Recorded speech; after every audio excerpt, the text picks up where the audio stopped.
السلام علیکم سامعین محترم، یہ تعلیمات اسلامی آفیشیل یوٹیوب چینل کی آواز ہے۔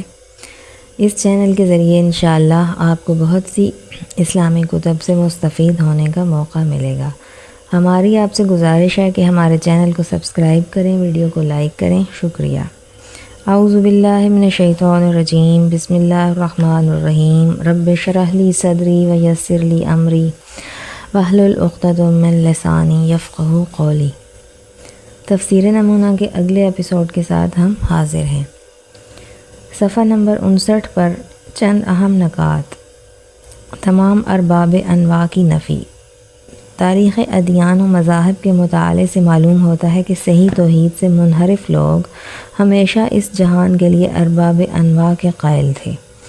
اس غلط فکر کی بنیاد یہ تھی کہ ان کے گمان کے مطابق موجودات کی ہر نوع ایک مستقل رب نوع کی محتاج ہے، جو اس نوع کی تربیت اور رہبری کرتا ہے۔ گویا وہ خدا ان انواع کی تربیت کے لیے کافی نہیں سمجھتے تھے، یہاں تک کہ وہ عشق، عقل، تجارت اور جنگ جیسے امور کے لیے بھی رب نوعی کے قائل تھے۔ یونانی 12 بڑے خداؤں کی عبادت کرتے تھے، جن میں سے ہر کوئی رب نوع تھا۔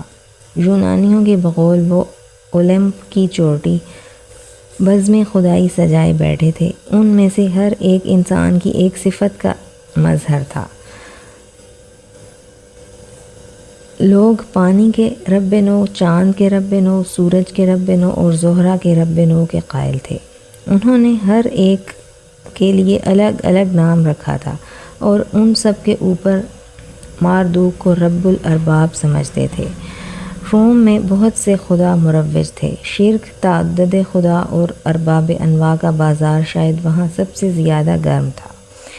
اہل روم تمام خداؤں کو 2 حصوں میں تقسیم کرتے تھے: گھریلو خدا اور حکومتی خدا۔ خدایان حکومت سے لوگوں کو زیادہ لگاؤ تھا کیونکہ وہ ان کی حکومت سے خوش نہ تھے۔ ان خداؤں کی تعداد بہت زیادہ تھی کیونکہ ہر خدا کی ایک خاص پوسٹ تھی اور وہ محدود معاملات میں دخیل ہوتا تھا۔ عالم یہ تھا کہ گھر کے دروازے کے ایک مخصوص خدا تھا، بلکہ ڈیوڑی اور صحن کا بھی الگ الگ رب النوع تھا۔ ایک مورخ کے بقول اس میں تعجب کی بات نہیں کہ رومیوں کے 30,000 خدا ہوں، جیسا کہ ان کے ایک بزرگ نے کہا تھا کہ ہمارے ملک کے خداؤں کی تعداد اتنی زیادہ ہے کہ گزرگاہوں اور محافل میں وہ افراد قوم سے زیادہ ہیں۔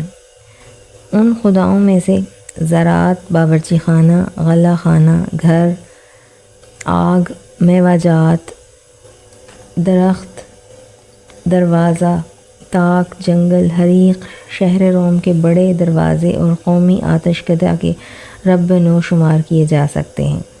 خلاصہ یہ ہے کہ گزشتہ زمانے میں انسان قسم قسم کے خرافات سے دست و گریبان تھا، جیسا کہ اب بھی اس زمانے کی یادگار بعض خرافات باقی رہ گئے ہیں۔ نزول قرآن کے زمانے میں بھی بہت سے بتوں کی پوجا اور تعظیم کی جاتی تھی، اور شاید وہ سب یہ ان میں سے بعض پہلے ارباب انواع کے جانشین بھی ہوں۔ علاوہ ازیں بعض اوقات تو خود انسان کو بھی عملی طور پر رب قرار دیا جاتا رہا، جیسا کہ ان لوگوں کی مذمت کرتے ہوئے جو احبار یعنی علماء یہود اور رہبانیوں یعنی تارکت دنیا مرد اور عورتیں ان کو اپنا رب سمجھتے تھے۔ قرآن کہتا ہے اتخذوا احبارهم ورہبانهم اربابا من دون اللہ۔ انہوں نے خدا کو چھوڑ کر علماء اور راہبوں کو خدا بنا رکھا تھا۔ سورہ توبہ آیت 31۔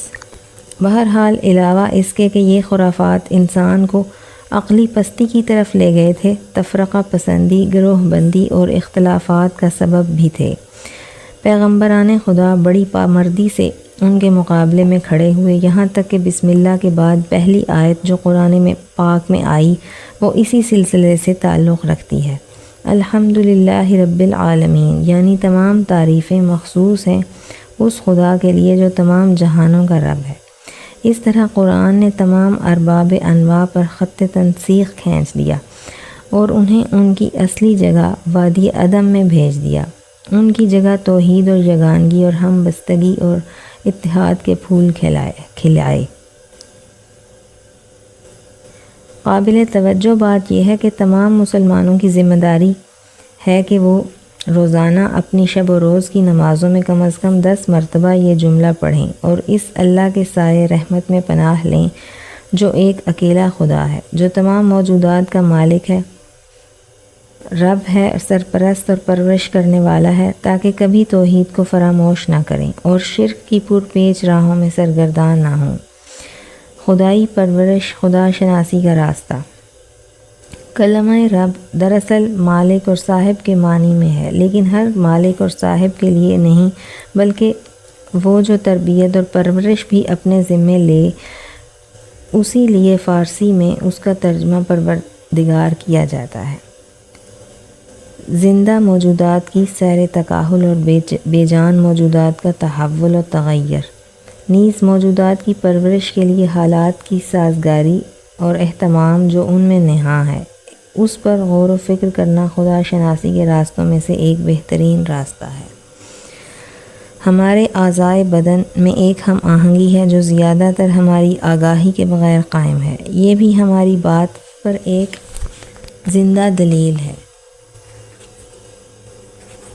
ہماری زندگی میں جب کوئی اہم حادثہ پیش آتا ہے اور ضروری ہوتا ہے کہ ہم پوری توانائی کے ساتھ اس کا مقابلہ کریں، تو ایک مختصر سے لحظے میں ہمارے تمام اعضاء و ارکان بدن کو ہم آہنگی کا حکم ملتا ہے تو فوراً دل دھڑکنے لگ جاتا ہے، سانس میں شدت پیدا ہو جاتی ہے، ان کے تمام قوا مجتمع ہو جاتے ہیں، غذا اور آکسیجن خون کے راستے فراوانی سے تمام جگہوں تک پہنچ جاتی ہے، اعصاب آمادہ ہو جاتے ہیں اور عضلات اور پٹھے زیادہ حرکت کے لیے تیار ہو جاتے ہیں، انسان میں قوت تحمل بڑھ جاتی ہے، درد کا احساس کم ہو جاتا ہے، آنکھوں سے نیند اڑ جاتی ہے اور اعضاء میں سے تھکان اور بھوک کا احساس بالکل ختم ہو جاتا ہے۔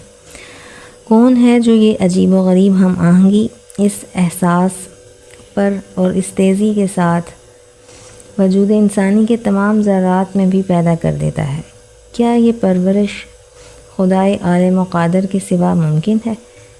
اس پرورش اور تربیت کے سلسلے میں بہت سے قرآنی آیات ہیں جو انشاءاللہ اپنی اپنی جگہ پر آئیں گی، اور ان میں سے ہر ایک معرفت خدا کی واضح دلیل ہے۔ الرحمن الرحیم، وہ خدا جو مہربان ہے اور بخشنے والا ہے، اس کی رحمت خاص نے سب کو گھیر رکھا ہے۔ تفسیر۔ رحمان اور رحیم کے معنی اور مفہوم کی وسعت، ان کا فرق ہم اللہ کی تفسیر میں تفصیل سے بیان کر چکے ہیں، اب تکرار کی ضرورت نہیں۔ جس نقطے کا یہاں اضافہ ہونا چاہیے وہ یہ ہے کہ یہ دونوں صفات جو ہم اہم ترین اوصاف خداوندی ہیں، ہر روز کی نمایاں جو ہم نمازیں پڑھتے ہیں اس میں کم از کم 30 مرتبہ ذکر ہوتی ہیں، 2 مرتبہ سورہ حمد میں اور 1 مرتبہ بعد والی صورت میں۔ اسی طرح 60 مرتبہ ہم خدا کی تعریف صفت رحمت کے ساتھ کرتے ہیں۔ در حقیقت یہ تمام انسانوں کے لیے ایک درس ہے کہ وہ اپنے آپ کو زندگی میں ہر چیز سے زیادہ اس اخلاق خداوندی کے ساتھ متصف کریں۔ علاوہ ازیں واقعیت کی طرف بھی اشارہ ہے۔ اگر ہم اپنے آپ کو خدا کا بندہ سمجھتے ہیں تو ایسا نہ ہو کہ بے رحم مالک اپنے غلاموں سے جو سلوک روا رکھتے ہیں ہماری نگاہ میں جچنے لگے۔ غلاموں کی تاریخ میں ہے کہ ان کے مالک ان سے عجیب قساوت و بے رحمی سے پیش آتے تھے۔ کہتے ہیں کہ اگر کوئی غلام ان کی خدمات کی انجام دہی میں معمولی سی کوتاہی کرتا تو اسے سخت سزا سے دوچار ہونا پڑتا، اسے کوڑے مارے جاتے، بیڑیوں میں جکڑا جاتا، چکی سے باندھا جاتا، کان کنی پر لگایا جاتا، زیر زمین اور تاریک ہولناک قید خانوں میں رکھا جاتا، اور اس کا جرم زیادہ ہوتا تو سولی پر لٹکا دیا جاتا۔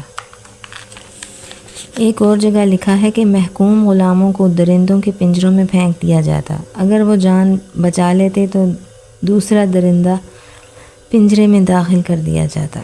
یہ تو تھا نمونہ مالکوں کے اپنے غلاموں سے سلوک کا، لیکن خداوند عالم جہاں بار بار قرآن میں انسانوں کو یہ فکر دیتا ہے کہ اگر میرے بندوں نے میرے قانون کو خلاف عمل کیا اور وہ پشیمان ہو جائیں تو میں انہیں بخش دوں گا، انہیں معاف کر دوں گا، میں رحیم اور مہربان ہوں۔ ارشاد الہی ہے، بسم اللہ الرحمن الرحیم، قل یا عبادی الذین اسرفوا علی انفسہم لا تقنطوا من رحمت اللہ ان اللہ یغفر الذنوب جميعا۔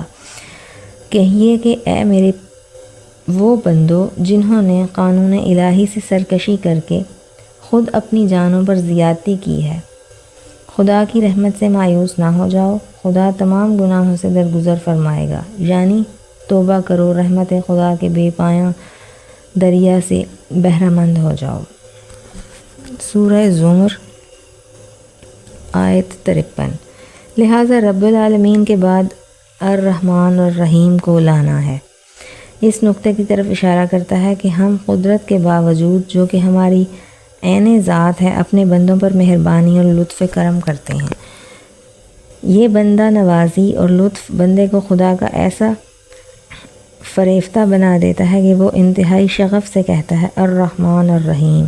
یہاں سے انسان اس بات کی طرف متوجہ ہوتا ہے کہ خداوند عالم کے اپنے بندوں سے اور مالکوں کے اپنے ماتحتوں سے سلوک میں کس قدر فرق ہے، خصوصاً غلامی کے بدقسمت دور میں۔ مالک یوم الدین وہ خدا جو روز جزا کا مالک ہے۔ اس کی تفسیر میں ہے کہ قیامت پر ایمان دوسری اصل ہے، جہاں اسلام کی دوسری اہم اصل یعنی قیامت اور دوبارہ قبروں سے اٹھنے کی طرف توجہ دلائی گئی ہے، اور فرمایا گیا ہے کہ وہ خدا جو جزا کے دن کا مالک ہے یعنی مالک یوم الدین۔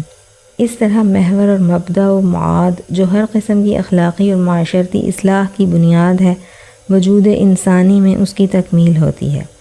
یہ بات قابل غور ہے کہ یہاں قیامت خدا کی ملکیت سے تعبیر کی گئی ہے، اور یہ بات اس دن کے لیے خدا کے انتہائی تسلط اور اشیاء و اشخاص پر اس کے نفوذ کو مشخص کرتی ہے۔ وہ دن کہ جب تمام انسان اس بڑے دربار میں حساب کے لیے حاضر ہوں گے، لوگ اپنے مالک حقیقی کے سامنے کھڑے ہوں گے، اپنی تمام کہی ہوئی باتیں، کیے ہوئے کام، یہاں تک کہ سوچے ہوئے افکار کو اپنے سامنے موجود پائیں گے، حتیٰ کہ سوئی کی نوک کے برابر بھی کوئی بات نابود نہ ہوگی اور فراموش نہ کی گئی ہوگی۔ اب وہ انسان حاضر ہے جسے اپنے تمام اعمال اور افعال کے جواب دہی کا بوجھ اپنے کندھے پر اٹھانا ہوگا۔ یہ نوبت ہوگی کہ جن امور کو وہ خود بجا لایا ہوگا بلکہ کسی طریقے پر پروگرام یا کا بانی تھا، اس میں بھی اسے اپنے حصے کا جواب دینا ہوگا۔ اس میں شک و شبہ نہیں کہ خداوند عالم کی یہ مالکیت اس طرح سے اعتباری نہیں جس طرح اس دنیا میں چیزیں ہماری ملک میں ہیں، کیونکہ ہماری مالکیت تو ایک قرارداد کی بنا پر ہے یا اعزازی اسناد ہے۔ دوسرے اسناد و اعزاز کے ساتھ یہ مالکیت ختم بھی ہو سکتی ہے، لیکن جہان ہستی کے لیے اس کی مالکیت حقیقی ہے، اور موجودات کا خدا کے ساتھ ایک ربط ہے جو ایک لحظہ کے لیے منقطع ہو جائے تو نابود ہو جائیں، جیسے بجلی کے قمقموں کا رابطہ اپنے بجلی گھر سے ٹوٹ جائے تو اسی لمحے روشنی ختم ہو جائے۔ دوسرے لفظوں میں اس کی مالکیت خالقیت اور ربوبیت کا نتیجہ ہے۔ وہ ذات جس نے موجودات کو خلق کیا، اپنی رحمت کے زیر نظر ان کی پرورش کی اور لمحہ بلمحہ انہیں فیض وجود ہستی بخشا، وہی موجودات کا حقیقی مالک ہے۔